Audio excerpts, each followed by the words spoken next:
Someone arrived before the king. A heavy knock sounded upon the wooden door. Gerard stood at her door in all his princedom.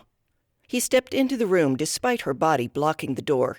He pushed past her as though he had every right to enter. Closing the door, she turned to confront him. "You could have at least shown some sincere gratitude at my efforts to save you earlier," Gerard scolded. She narrowed her eyes toward him. "Had I known then who you were, I would not have thanked you at all."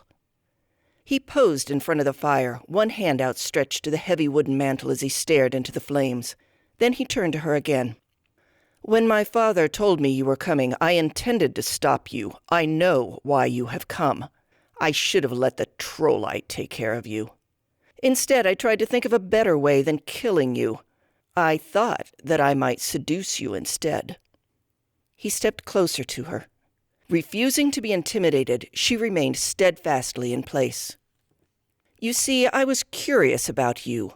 What had kept you from dying with the others? Why one refused to be conquered and destroyed when all the others had fallen so easily?" His hand touched her upper arm and squeezed gently, like a lover. She shrugged his hand away.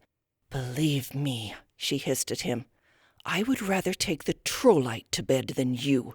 His crimes pale in comparison to what you have perpetrated. Do not think more of it, or I promise I will kill you." "Hardly the words of a pacifist," Gerard observed in a superior tone. "People change with experience," she informed. "Please leave my chambers. I have no desire to speak with you further."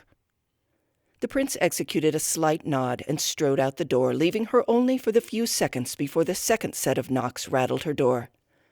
The king had arrived.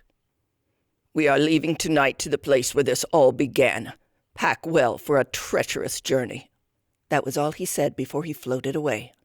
One could not argue with the king.